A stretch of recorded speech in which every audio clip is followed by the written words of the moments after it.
அசையாத மணி என்று சொன்னார். ஆமா, ஆறில் ஒரு கடமைன்னு சொன்னா விளைகின்ற பொருளை 6 பங்கு வைத்து 5 பங்கு மக்களுக்கும் 1 பங்கு மன்னனுக்கு. அதான் ஆறில் ஒரு கடமை அசையாத மணி என்று சொன்னார். அந்த அரண்மனையிலே ஒரு மணி கட்டி தொங்கப்பட்டிருக்கும். அதாவது ஆலயத்தில் கட்டினால் ஆலய மணி, அரச சபையிலே கட்டினால் அது ஆராய்ச்சி மணி. மக்களுக்கு ஒரு குறை என்று சொன்னால் மன்னனை நேரடியில் பார்க்க வேண்டாம், அந்த மணியின் கயத்தை பிடிச்சு அடிச்சா போதும். எவன்டா மணி அடிச்சா? மணியை பிடிச்சு அடிச்சா விட மாட்டான். யாரு விட மாட்டான்? யோ, நான் சொன்னது மணியை சொல்லலையா, ஆராய்ச்சி மணியை சொன்னேன். அப்படியா? ஆமா. அந்த வேளையில் இதுகால வரைக்கும் அந்த மணி அந்த நாட்டுல அசைஞ்சிருக்கா? அசைஞ்சல. அப்படின்னா மணிக்கு நாக்கு இல்லையா? நாக்கு இருக்குது, நாட்டிலே குறை இல்லை தம்பி. குறை இருந்தால் தானே மக்களுக்கு குறை வரும். அந்த மணிக்கு நாக்கு இருக்கு. சீரும் சிறப்போட ஆண்டு வந்தார் அரசமன்னன். சரி, அதன் பிரதிபலனாக நாட்டில் உள்ள குடிமக்கள் காட்டை வெட்டி திருத்தி பயிர் வச்சுக்கலாம் வைக்கிறார். அம்மா, என்னென்ன பயிர் வைத்தார்? என்ன? இஞ்சி வைத்தார், ஏலம் வைத்தார், இஞ்சி வைத்தார், ஏலம் வைத்தார், எலுமிச்சை தோட்டம் வைத்தார், ஏலம் வைத்தார், ஏலம் வைத்தார்,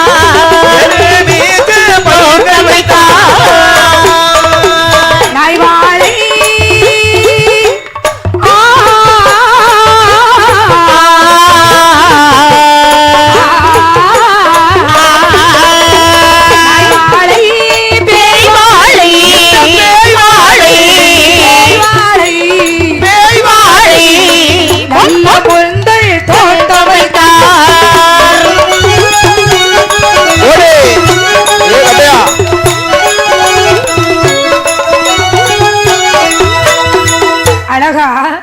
இஞ்சி வைத்தார், ஏல வைத்தார், எலுமிச்சை தோட்ட வைத்தார். நல்ல நேரம் பெட்டிக்காரர் வழியில் வந்து பார்த்தாரு.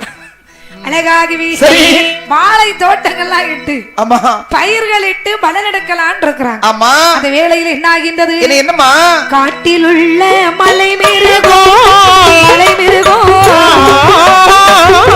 மலை மிருகோ கடத்த நல்ல பயிரை எல்லாம், பயிரை எல்லாம்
காட்டில் உள்ள மலைமிருகம் வந்து பயிர்களை அழைத்தது பாருங்கள். பார்த்த இந்த குட்டிப்படை மக்கள் எல்லாம் ஒன்று சேர்ந்து, ஐயா என்ன மக்களுக்கு ஒரு குறை வந்தா யார்ட்டு வருவாங்க? மன்னன் கிட்ட போய் சொல்லுவாங்க. மா மன்னனாகி விக்ரமாதித்யனிடத்திலே வந்து உரைங்கிறான். அப்படி அரசமன்னா, என்னப்பா ராஜமன்னா, என்ன ஐயாவே அரசமன்னா, அருளுகிறோம் ஒரு வார்த்தை, ஐயாவே அரசமன்னா, அருளுகிறோம் ஒரு வார்த்தை, நாங்கள் இட்ட பயிர்கள் எல்லாம் நாசமாக போச்சுதையா, நாங்கள் இட்ட பயிர்கள் எல்லாம் நாசமாக போச்சுதையா.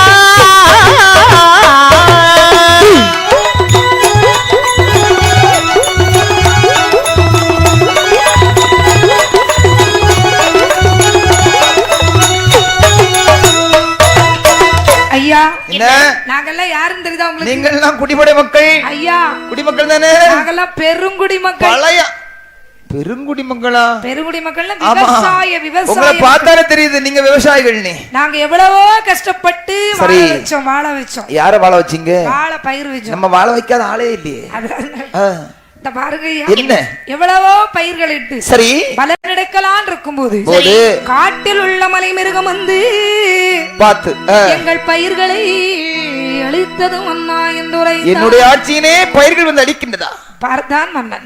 மக்களே, மக்களுக்கு ஒரு குறை வந்தா அது மன்னனுக்கு வந்த மாதிரி. அம்மா ஆகியாலே அஞ்ச வேண்டாம் பதற வேண்டாம் எந்த மக்களே, அஞ்ச வேண்டாம் பதற வேண்டாம் எந்த மக்களே, ஆலோசனை செய்ய வேண்டாம் எந்த மக்களே, அஞ்ச வேண்டாம் பதற வேண்டாம் எந்த மக்களே, அஞ்ச வேண்டாம் பதற வேண்டாம் எந்த மக்களே, ஆலோசனை பண்ண வேண்டாம் எந்த மக்களே, ஆலோசனை பண்ண வேண்டாம் எந்த மக்களே.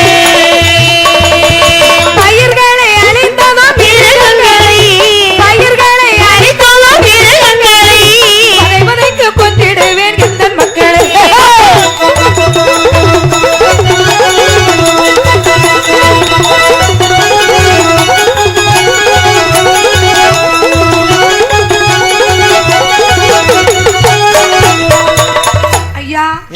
நாங்க எவ்வளவோ கஷ்டப்பட்டு பயிர்கள் எல்லாம் வச்சு எங்கள் பயிர்கள் நாசமாகி விட்டது என்று சொல்லும் போது மன்னன் சொன்னாயப்பா, யாருமே பதற வேண்டாம், உங்களுக்கு எந்த குறை வந்தாலும் அது மன்னனுக்கு வந்தது போல குறை இல்லாம உங்களை வாழ வைப்பேன், சென்று வாருங்கள் மக்களே என்று மன்னன் வழி அனுப்பி வைந்து மந்திரி அழைத்து சொல்றா, மந்திரி மக்களுக்கு ஒரு குறை நமக்கு வந்த மாதிரி, நமக்கு வந்த மாதிரி. சரி, உடனடியாக வேட்டைகளத்திற்கு செல்ல இந்த மன்னவனார் காட்டிற்கு வேட்டைக்கு புறப்படும் சமயத்தில் நம்முடைய குடிமக்களுக்காகவே மன்னனானவள் மந்திரி அழைத்து வேட்டைக்கு புறப்படுகிறார். எப்படி வருகிறார்? எப்படி வேட்டையாண்டே வேணும் என்று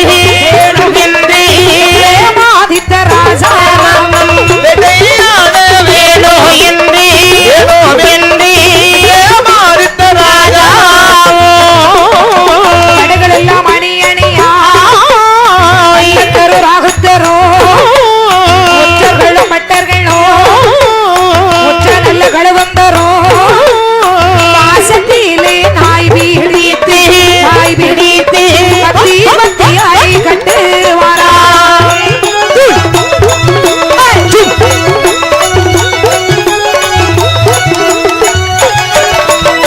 இப்படி சரி அப்பா மந்திரி, என்ன பண்ணா நம்ம வேட்டை களத்திற்கு போன என்ன படைகள் எல்லாம் வச்சிருக்கு? நாய் படைகள் முக்கியம் பண்ணா, ரொம்ப முக்கியம். ஏன்னா வேட்டைக்கு தகுந்தது நாய் தானே. ஆமா, நாயை ஏகி விட்டாதான் நாய் கவி பிடிக்கும். அப்படியா? ஆமா, அதனால நாய் படைகள். ஆமா சரி, அது போதும் படைங்க. ஆமா, அழகாகி வில் எடுத்தாச்சு, அம்பு எடுத்தாச்சு, எல்லாம் எடுத்துட்டோம். போவோமா? போம் புறப்படுங்க. அந்த வேளையில் சரி காண்டவன காட்டுக்குள்ளே வந்து அரச மன்னன் வேட்டையாடி அப்படி உச்சி திரும்ப மட்டும் உள்மலையில் வேட்டையாடினான் அரச மன்னன். மதியம் திரும்ப மட்டும் மறுமலைக்குள் வேட்டையாடி வேற ஒரு ஆரம்பத்தடியில் வந்து உட்கார்ந்துருக்க மந்திரியை பார்த்து சொல்றான், அப்பா வீரம்பட்டி மன்னவா, தாகமாக இருக்குதேடா, தாகமாக இருக்குதேடா, தாகமாக இருக்குதேடா,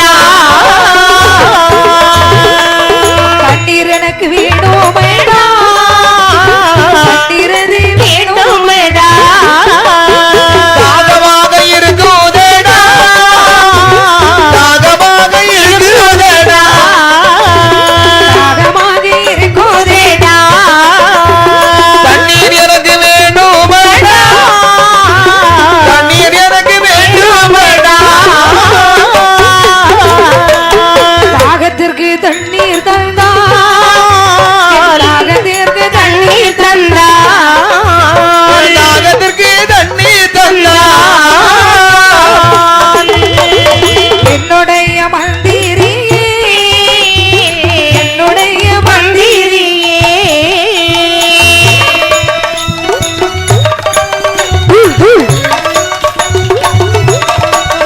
ஆஹா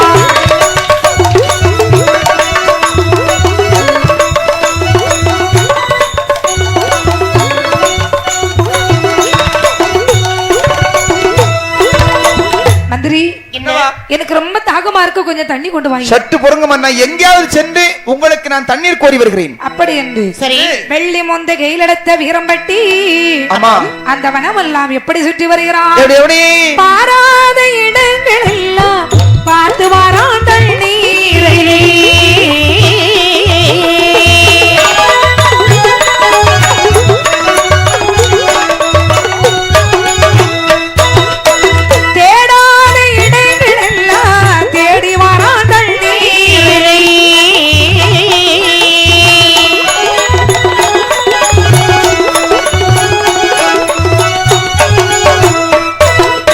ஆரோவில்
மன்னவா தண்ணீர் தருவா என்று மன்னனுடைய வார்த்தையை தட்டாத வீரம்பட்டி சரி சரி பாராத இடங்கள் எல்லாம் பார்த்து வருகிறான். ஆமா, தேடாத இடங்கள் நான் தேடி வருகிறான் தண்ணீரை. எல்லா இடமும் தண்ணி இருக்கு. ஆமா, ஆனா மன்னர் பெருமான் வேட்டையாடிய காரணத்தால் அப்படிப்பட்ட மிருகம் எல்லாம் தண்ணீரில் கிடந்து மாண்டு கிடக்கின்றது. ரத்தாரா காட்சி அளிக்கிறது. ஆமா, மாசற்ற மன்னனுக்கு மாசு கலந்த தண்ணீரை கொடுப்பது முறையற்ற செயல் அல்லவா? தவறல்லவா? அப்படி என்று ஏற ஆலமரத்து உச்சியில ஏறி மேல சுத்தி உச்சில ஏறி பார்க்கும்போது உச்சினி மாமலை வருவதும் அங்கே தென்னம் திருவிடவாள் ஊரணி, அந்த ஊரணியை சுற்றி குயில்கள் கூவுகின்றது, மயில்கள் ஆடுகிறது.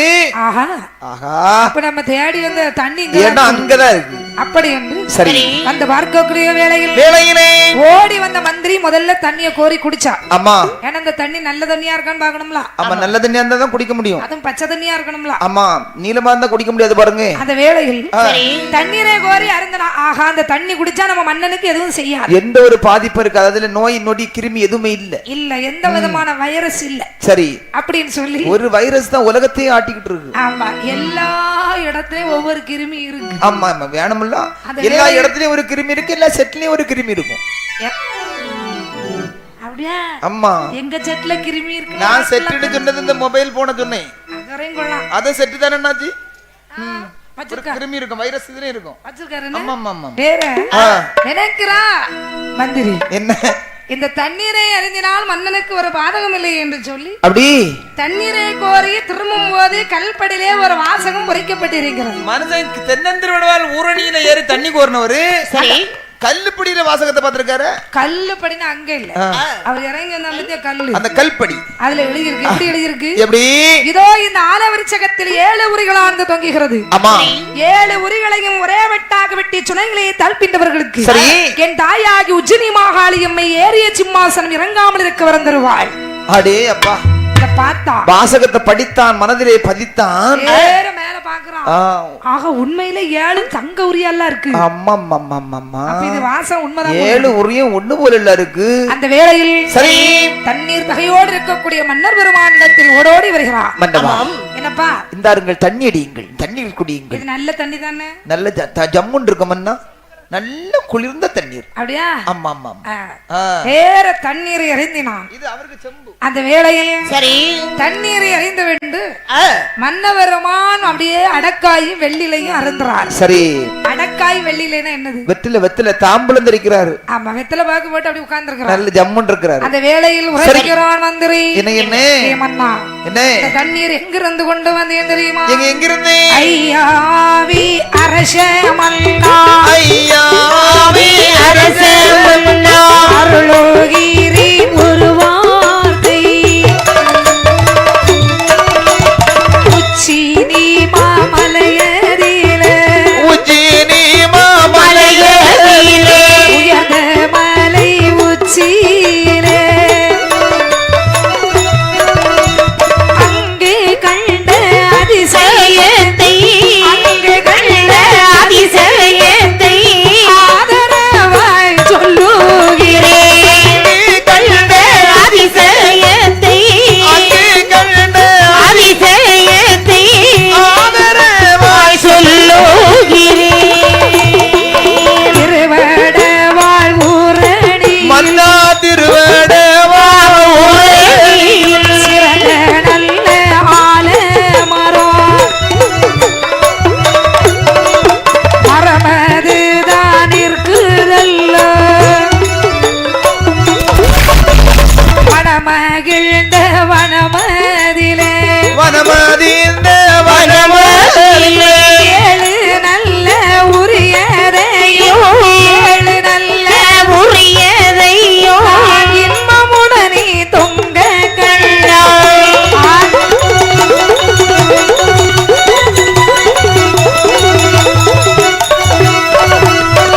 ஐயோ அம்மம்மா, மன்னா, என்ன? ஆமா ஏ மந்திரி, என்ன இந்த தண்ணீர் எங்க இருந்து கோரிட்டு வந்த சொல்லு. மன்னவா, உஜ்ஜினி மாமலையிலே உயர்ந்த மலை காவுக்குள்ளே யோகவனத்தை ஏறி பார்த்தேன். சரி, அங்கே ஒரு அடர்ந்த ஆலாவிருட்சகம் இருக்கிறது. அந்த ஆலாவிருட்சத்தின் அடிவாரத்திலே தென்னந்திருவடவாள் ஊரணி. ஊரணி, அந்த ஊரணியில் இறங்கி தண்ணீரை கோரினேன் மன்னா. சரி, தண்ணி எப்படி இருக்குது? எப்படி? நல்லா இருக்குதா? பச்சை தண்ணி போல இருந்து. பச்சை தண்ணியா தான் இருக்கும். நல்லா அப்புறம் வெண்ணியாவா இருக்கும். மன்னவா, அங்கே ஒரு புதுமை இருந்தது. எப்படி? நான் தண்ணீரை கோரி சுனை விட்டு கருவில் ஒரு சமயத்திலே சரி அந்த கல்படியிலே ஒரு வாசகத்தை பார்த்தேன்.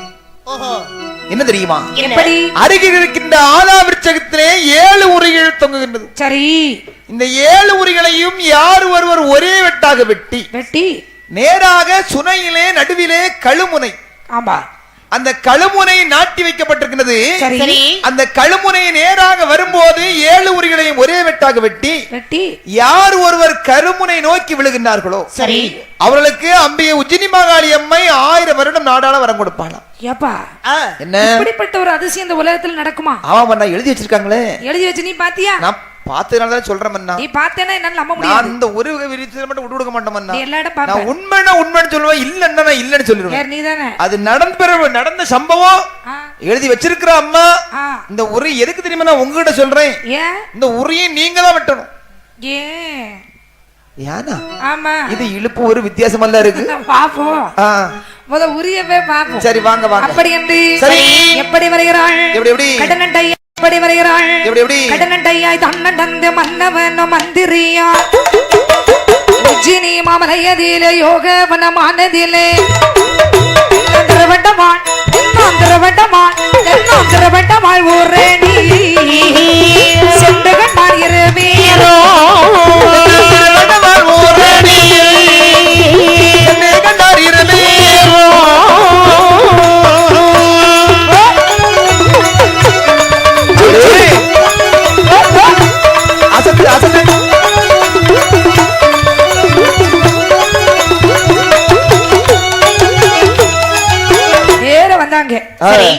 மன்னா, என்ன நான் சொன்ன பாருங்க, உஜ்ஜினி மாமலை பர்வதம். ஆமா, அது இதுதான்.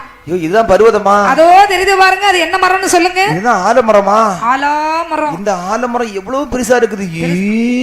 அம்மா, அதுதான் ஆலமரம். காசினியில் இந்த பூமியில இப்படி ஒரு ஆலமரத்தை இதுவரையும் கண்டது இல்லையப்பா. அது மட்டுமா? வேற சுத்தி பாருங்க, 7 ஊரி அங்கங்கயா தொங்குது. ஒண்ணு போல தொங்குது. அண்ணா அங்க பாத்தீங்களா? ஆமா, நான் இப்பதான் பார்த்தேன். ஏற்ற இறக்க இல்லாம ஒண்ணு போல தொங்குது இல்ல? ஆமா, இந்த 7 ஊரியும் வெட்டணும். யாரு வெட்டணும்? நான் வெட்ட மாட்டேன், நீங்க தான் வெட்டணும். எப்ப மந்திரி, 7 உரியும் விட்டது சரிதான். முதல்ல இந்த மரத்துல ஏறி எப்படி இந்த விழுதுகளை பிடிப்பது? அதுக்கு நான் எதுக்கு இருக்கேன்? உங்களை எவ்வளவு தூரம் ஏத்தி விடணுமோ அவ்வளவு தூரம். ஆமா, நீங்க ஏத்தி விட்டுட்டு நீங்க சும்மா இருப்பீங்கன்னு எங்களுக்கு தெரியாதாகும். அதுதான் நான் உட்கார்ந்திருக்கேன். எப்ப மந்திரி, இந்த 7 உரியதையும் எப்படி நான்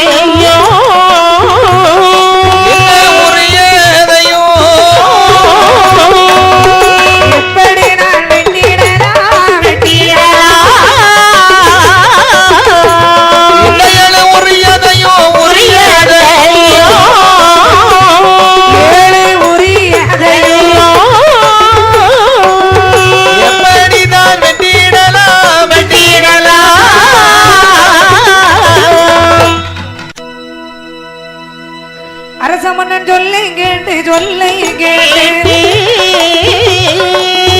சொல்லை கேட்டு அன்புடைய மந்திரியோ அரசமன்னன் சொல்லை கேட்டு சொல்லை கேட்டு சொல்லை கேட்டு அன்புடைய மந்திரியோ ஒரு ஊரில் தான் இருந்து ஊஞ்சல் ஓராட வேணும். ஊஞ்சலாட்டம் தானும் ஆடிதானும் மாடி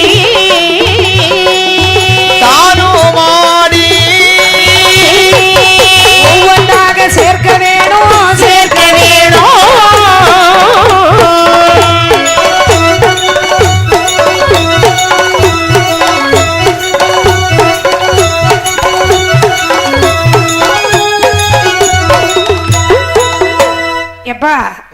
அதாவது மன்னா, நீங்க என்ன பண்றீங்க? முதல்ல அந்த உரியில போய்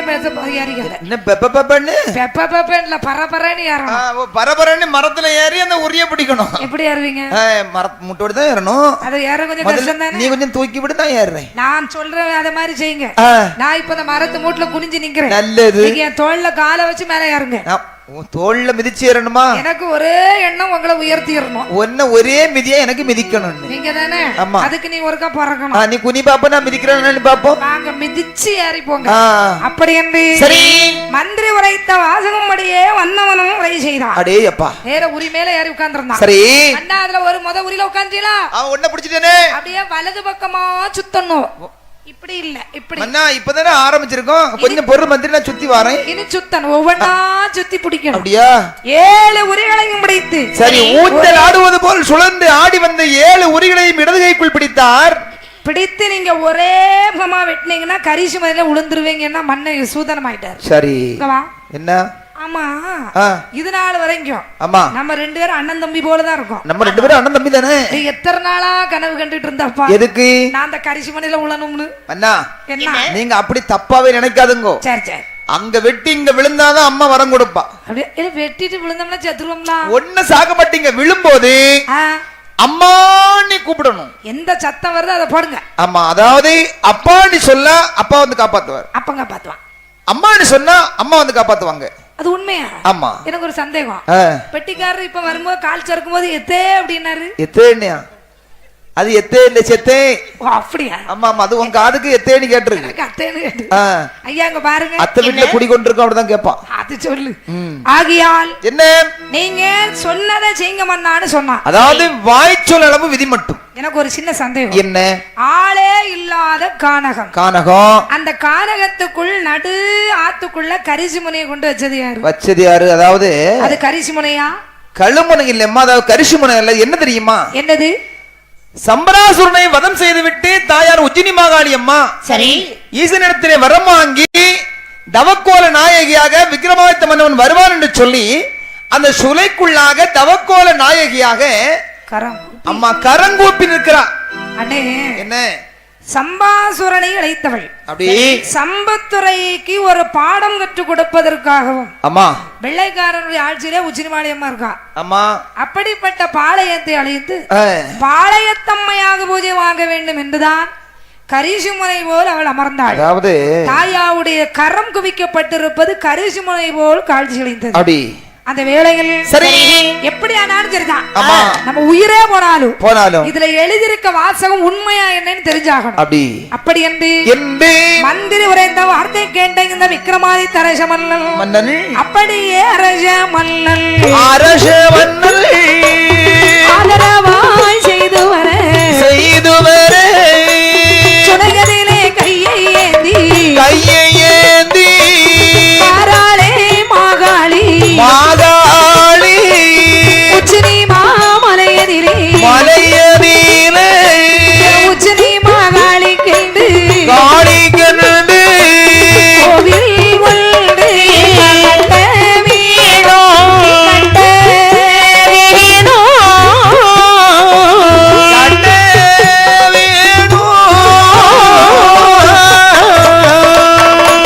குருபோ செய்ய வீணோ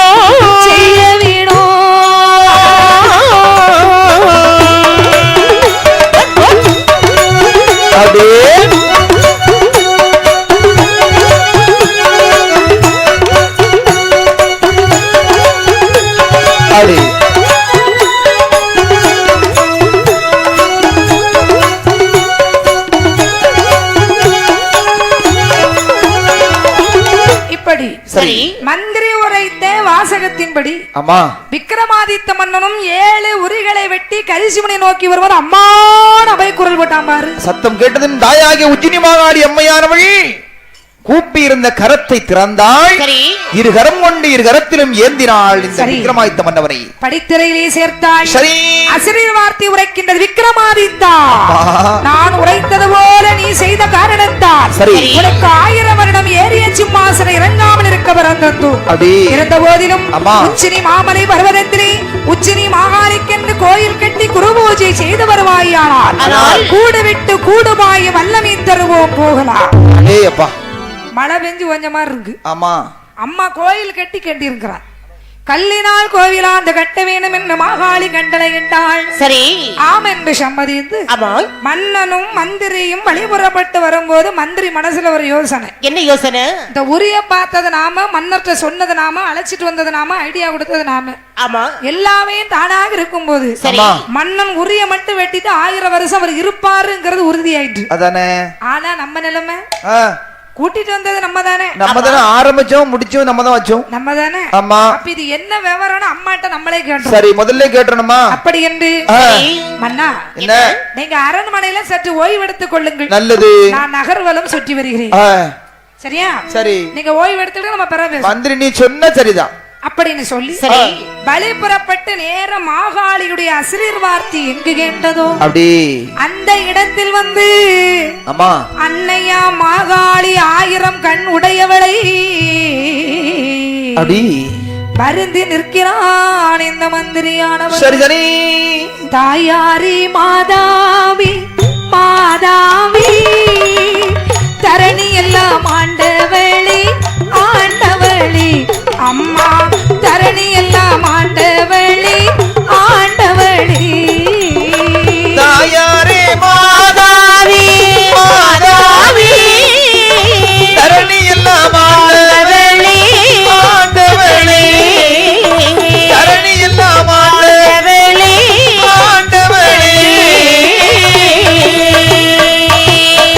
உலகமெல்லாம் ஆள்பவளி ஆள்பவளி உலகமெல்லாம் ஆள்பவளி ஆள்பவளி எங்கள் உச்சினி மகாளி அம்மா காளியம்மா அம்மா உச்சினி மகாளி அம்மா காளியம்மா.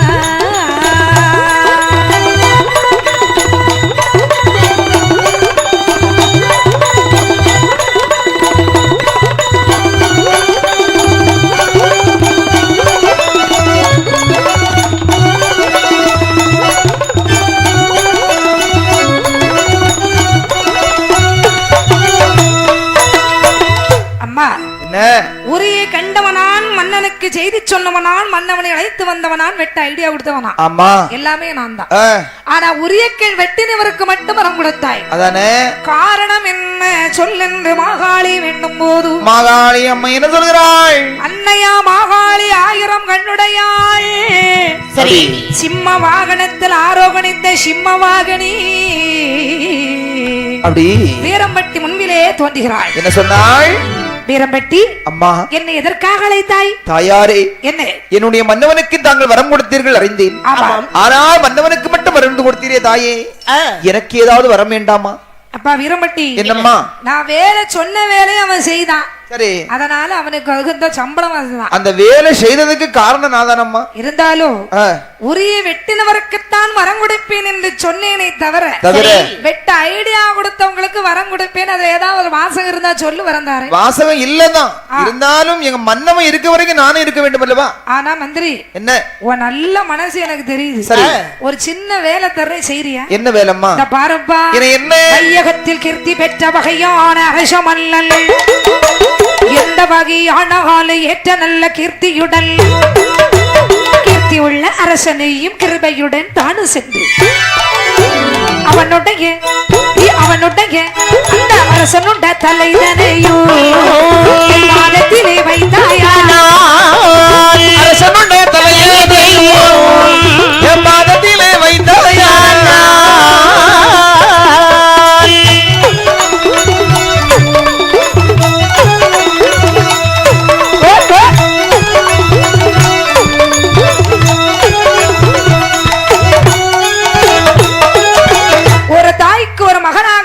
சரி, ஒரு நாட்டை ஆளும் தலைமகனாக இருக்க வேண்டும், மன்னனாக இருக்க வேண்டும். அதிலே முதல் குடிமகன். ஆமா, முதல் குடிமகன் யாரு? முதல் குடிமகன்னா ஆமா, வெளியே வந்த உடனே கடை திறந்த உடனே குடிக்கணும். அவன் இல்ல செவுட்டு பயல. வேற முதல் குடிமகன் அரசன். எந்த இடத்துல வந்து நீங்க தானே கேட்டீங்க முதல் குடிமகன் யாரு, முதல் குடிமகன் யாருன்னு? முதல் குடிமகன் காலையில விடிஞ்ச உடனே கடை எப்ப திறக்கும் எப்ப திறக்கும்னு தலைவன் துண்டு போட்டு படுத்திருப்பான். அவன மாதிரி. அம்மா யாரு எங்களை மாதிரியா? எங்களை பார்த்து அப்படி சொல்லாதுங்கம்மா. உன்னை பார்த்து சொல்லல, எவன் வாங்கி தந்தாலும் குடிப்பான்ல. வாங்கி தரது தூர ஊத்த முடியுமா? அது சரிதான். எவ்வளவு பாசத்துல பணம் செலவழிச்சு வாங்கி தர்றான். என்னதான் இப்பதான் வாங்க போயிருக்கான். சரி சரி, தருவான் தருவான். ஆமா ஆமா, நீ அப்படிப்பட்ட இடத்துல தான் இருக்க. நான் சிபாலமாயி போச்சு இல்லன்னா நல்லது. சரி இருக்கட்டும். ஆமா, இங்க பாருங்க, முதல் குடிமகன்னா முதல் மன்னவன் தலைமகன். சரி, ஒரு நாட்டை ஆளும் தன்மை உடையவனாக இருக்க வேண்டும். 16 அழகு 8 அம்சம் 32 லட்சணம் உறைந்தியவனாக இருக்க வேண்டும். அப்படி ஒரு அரசனுடைய தலைகரத்தின் காலடியில் வைத்தாயானால் உனக்கு 2000 வருஷத்துக்கு வரம் தருவேன். அப்படி உயிர் வாழறதுக்கு வரும். போயிட்டு வாயா. அடே அப்பா வருகிறான். சரி, மந்திரி வர இவனுக்கு ஒரு யோசனை. சாதாரண ஒரு தலைன்னா எங்கேயும் போய் வெட்டி போடலாமே, சபக்குன்னு வெட்டிடலாம். ஆமா, இப்ப 2-3 கட்டளையும் போட்டுல அம்மா தலை கேட்டிருக்கிறா. இப்ப இந்த உலகத்துல பாரு, ஒரு மனுஷனுக்கு ஒண்ணு இருந்தா ஒண்ணு இருக்காது. என்னது இருந்தா என்ன இருக்காது? அழகு இருந்தா அறிவு இருக்காது. அறிவு இருந்தா அழகு இருக்காது. தலை இருந்தா முடி இருக்காது. முடி இருந்தா தலை இருக்காது. இருக்காதுல்ல. ஆமா, உலகம் அப்படி இருக்கு. முடி இருந்தா உருவம் இருக்காது. நீ சுத்தி சுத்தி எங்க வரன்னு தெரியுது. இத கண்டு பயந்து ஓடின நாளெல்லாம் ஞாபகம் இருக்கணும். பாட்டு இந்த பாரு என்ன ஆகியாலி 16 அழகு 8 அம்சம் 32 லட்சணம் பிறந்தியவன் யாரு? மந்திரியானவன். ஆமா, என்ன செய்யறான்? என்ன பாராதே தேசம் எல்லாம் பார்த்து வாரான் மந்திரியோ விக்ரமாதித்த அரசனை போ வீரம் உள்ளாரை காணவில்லை. அப்படியே மந்திரியும் ஆலோசித்து திட்டம் போட்டு எண்ணம் கொண்டு மன்னனோட தலையதையோ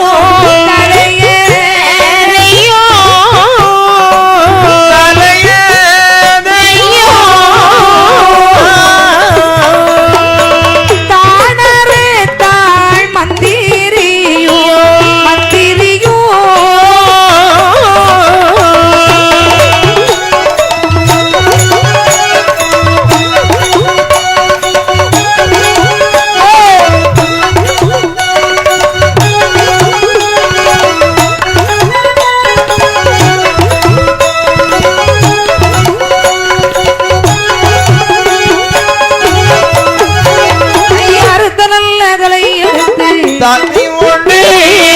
மாகாளி முன்னே வாராள். உச்சினி மாமலையதிலே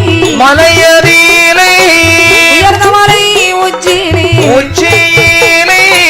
யோகவனோ மானதிலே வாராணி மந்திரியோ அடிவணங்கி தண்டனிட்டு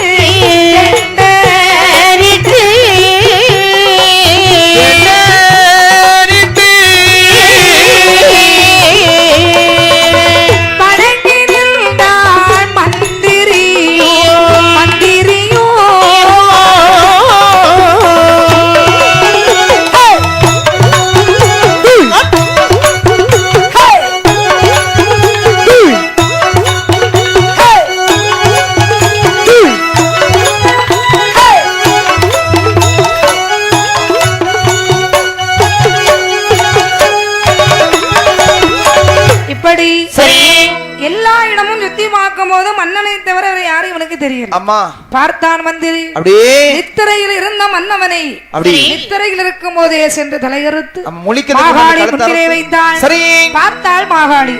2000 வருடத்துக்கு உனக்கு ஏறிய சிம்மாசனம் இறங்காமல் இருக்க வரத்தை கொடுத்தேன்னு சொன்ன உடனே இந்த மந்திரி கை தொட்டினா அதானே எம்மா ஏனப்பா உனக்கு இந்த வித்தியாசமான சிரிப்பு? மாகாளி போடி மாகாளி, புத்தி கெட்டவளே, புத்தி கெட்டு போய் போசிறிய நீ. மன்னவனுக்கு வரம் கொடுத்தாயே 1000 வருஷத்துக்கு வாழ்றதுக்கு. கொடுத்த சில நாள் கழிப்பதற்கு முன்னாலே தலை அறுபட்டு போச்சேன். அப்படி இருக்க எனக்கு மட்டும் கொடுத்தவரை எப்படி மெய்யாகும்? மந்திரி, மன்னன் வாழ்கிறான், அவனும் அவனோட வாழ வேண்டும் என்று ஆசை கொள்கிறாயா? ஆமா, அல்லது இந்த மாகாளியை சோதிக்கிறாயா என்று விளையாடினேன். அப்படி மன்னன் மேல் அளவு கூட அந்த பற்று கொண்ட மந்திரியே, சரி சரி, உன் மன்னவன் வருகைக்காக காத்திருப்பான் சென்று என்று செல்லுவா என்று சொன்னான். அப்படி அவளை அனுப்பி வென்று வேதாளை பூதத்தோடு அழைத்து வேதாள கையில மன்னன் தலையை பொருத்தும்படியாக கட்டளை. அதன்படி வேதாளை பூதம் சென்று மன்னவன் தலையை பொருத்தி அவன் எழுவதற்கு முன்னால் மறைந்தார்கள். வைத்தார் வேதாளை. அந்த வேளையில் சரி மன்னன் வந்து மந்திரிட்ட சொல்றார், மந்திரி மன்னவா உஜ்ஜினி மாகாளி அம்மனுக்கு நம்ம கோயில் கட்டணும். அம்மா அப்படி என்று வேற அதாவது கல்லால கோயில் கட்டணும். அம்மா சாதாரணமா கட்டினா பதிக்காது, கல் கோயில் கட்டணும். அப்படி என்று கொண்டு வந்த கல்லை எல்லாம் கோலமுடன் மாந்தையர்கள் கொண்டு வந்த கல்லை எல்லாம் கோலமுடன் மாந்தையர்கள் கல்படிக்கு கல்பணிகள் செய்தார், கல்படிக்கு கல்பணிகள் செய்தார், கல்பணிகள் செய்தார், கல்பணிகள் செய்தார். தானம் வெட்டி தான் பறித்து வரி கல்லை தானடிக்கி கல்லை தானடிக்கி வரி கல்லை தானடிக்கி வரி கல்லை தானடிக்கி தானம் வைத்து தானம் அது பார்த்தார், வைத்து தானம் அதை பார்த்தார்.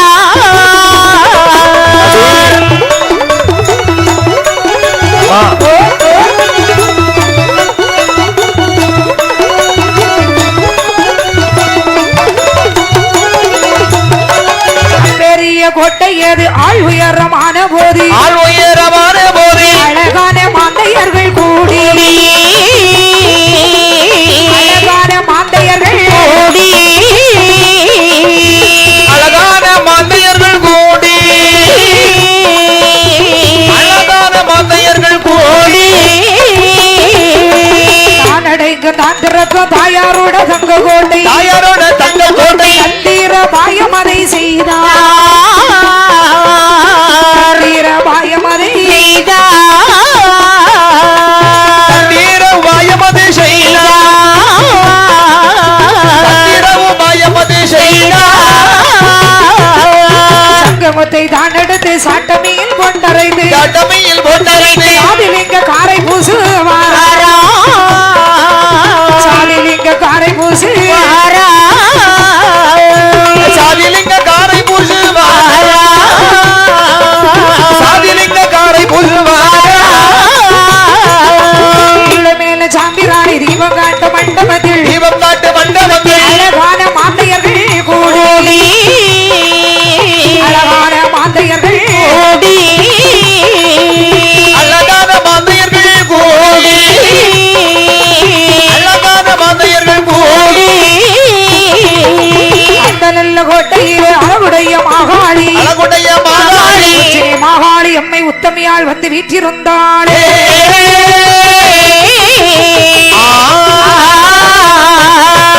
இப்படி சரி உஜ்ஜினி மாகாளி அம்மனுக்கு கல்லினால் கோவிலாண்டு கட்டி கட்டி விக்ரமாதித்தனான இருங்க அம்மா மூணு தினமும் 6 கால பூஜை அந்த அம்பாளுக்கு நடக்குது. அடேப்பா விக்ரமாதித்தனுடைய காலகட்டம் முடியும் போது கோயில் கதவு அடைக்கப்பட்டது. சரி அந்த வேளையில் அப்படியே நம்மையான மாகாளி வடநாட்டிலே பார்க்கிறார். அம்மா பார்க்கும்போது வடநாட்டிலே மலை மாறி இல்லாத காரணம் தான் சரி சந்தனவாள் நம்பி சோமாண்டி ஆட்சி என்று சொல்லக்கூடிய தம்பதியர்கள் 7 பெண் குழந்தைகள் 7 பெண் குழந்தைகளையும் கூட்டிக் கொண்டு வடக்கிருந்து தெற்காக புறப்பட்டு வர்றான். நேர மாகாளி அம்மையானவள் சரி அவரு நித்திரையிலே சொல்றாயப்பா, விக்ரமாபுரி பட்டணத்துல நான் உஜ்ஜினி மாமலை பர்வதத்துல இருக்கிறேன், ஆலயத்துல பூஜை செய்துக்கு வா என்று சொன்னான். சரி அந்த வேளையில் அப்படி தாயாய மாகாளி அம்மனுக்கு நேர சந்தனவாள் நம்பியானவன் பூஜை செய்யறான். அப்படி மகனானவன் தாய்க்கு பூஜை செய்யறான் 12 வருஷம். சரி அந்த வேளையில் அம்மா ஒரு நாள் தினத்திலே மாகாளி இடத்திலே வந்து மன்னவன் கேட்கிறான். என்ன யாரு? சந்தனவாள் நம்பி. என்ன கேக்குறா? அம்மா மாகாளி என்ன 5 குமர் இருக்கு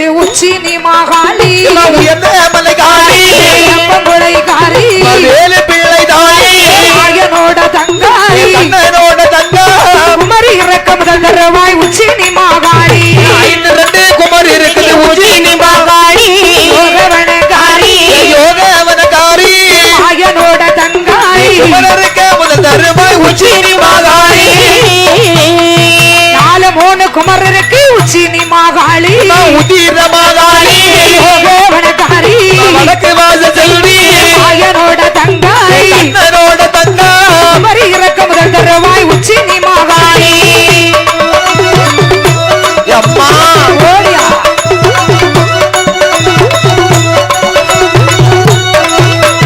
எனக்கு முதல் தராவிட்டால் உச்சி நீ மாகாளி யோகவனகாரி வடக்கு வாச செல்வி ஆயனோட தங்காய் கண்ணனோட தங்கா 7 பிள்ளை தாயி வேப்பங்குளைக்காரி குமரி இறக்கம் முதல் தருவாய் உச்சி நீ மாகாளி. முதல்ல பேரனா உச்சி நீ மாகாளி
கேட்கிற அம்மா 7 மக்களை நான் வழிகடத்த வேண்டுமானால் எனக்கு முதலானது தர வேண்டும் என்று சொன்னான். அம்மா எப்பா உனக்கு இப்பொழுது முதல் கொடுத்தேன்னு சொன்னா என்னுடைய கோட்டை கொத்தளங்கள் இடிபடுமடா. கோட்டையும் கொத்தளமும் கொடிமரமும் இடிந்தால் அழிந்தால் எனக்கு என்ன? அப்ப கேட்க மாட்டேன். முதல் தருவாய் என்று சொன்னான். சரி நாளை அதிகாலையில வா போ அப்படி என்று சொல்ல சரி.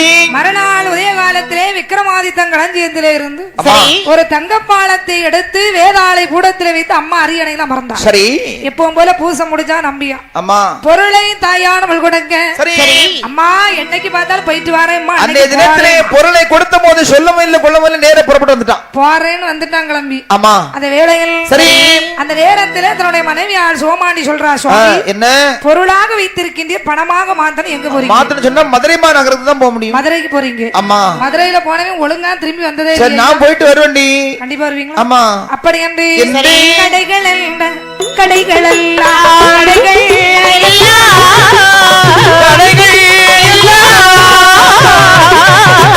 மாறானே நம்பியானோ நம்பியானோ கடைகள் எல்லாம் கடைகள் எல்லாம் கடைகள்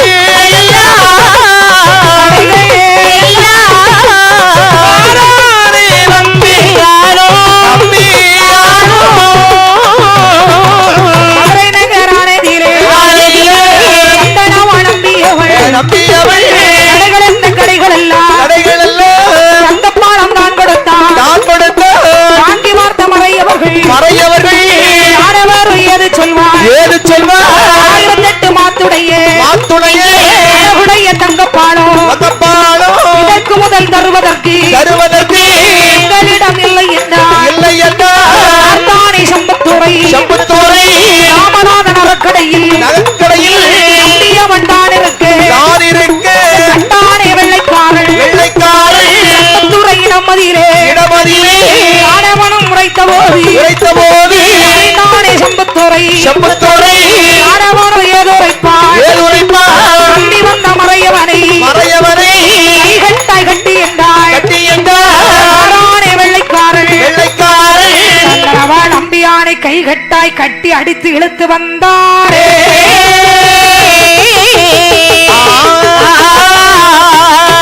வருத்தம் என்ற வெள்ளைக்காரன் பாதைக்காரனோடு சொல்லு நான் ஒரு காட்டு பாதை ஒரு காட்டு பாதை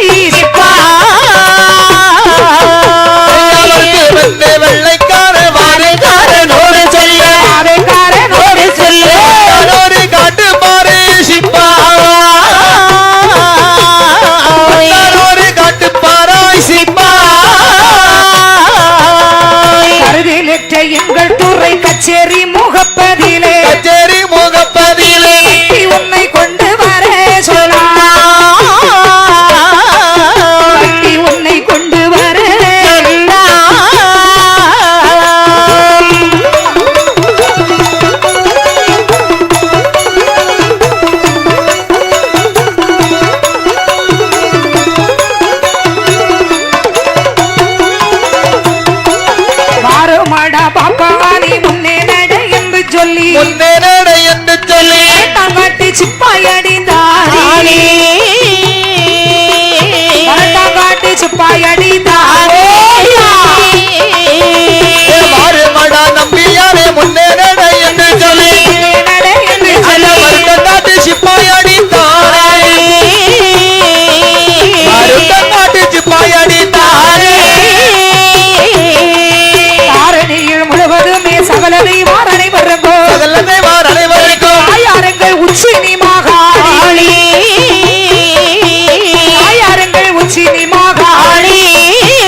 சோதித்தாயே அம்மா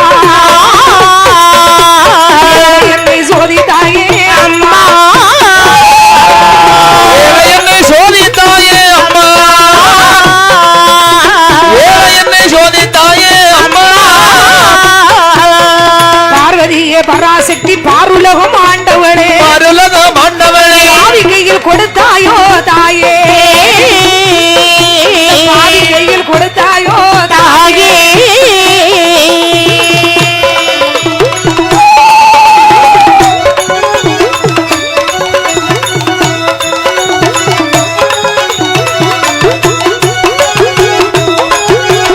ஆண்டவா நம்பியானே இந்த தங்க பாலமதி இந்த தங்க பாலமதி யாரிடத்தில் கண்ணமிட்டாய் சொல்லி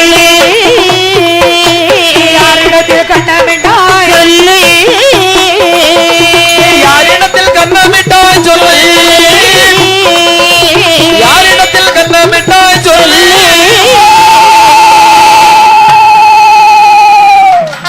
ஹலோ கள்ள வெள்ளி குள்ள முறை கட்டியடி வட்டிடாமல் நானே அந்த வெள்ளைக்காரன் அடித்தான்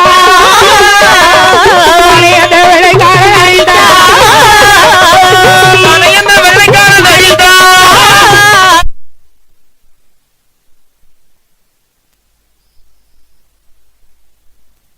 உள்விதியே வந்துட்டானோ உள்விதியே வந்துட்டானோ உள்விதியே வந்துட்டானோ உண்மையதான் சொல்லுகிறேன் துறையே உண்மையதான் சொல்லுகிறேன் துறையே உண்மையதான் சொல்லுகிறேன் துறையே உண்மையதான் சொல்லுகிறேன் துறையே தாயே மாதாவே உன்னை நான் மறப்பதில்லை என்னை சோதித்தாயே அம்மா என்னை சோதித்தாயே அம்மா என்னை சோதித்தாயே அம்மா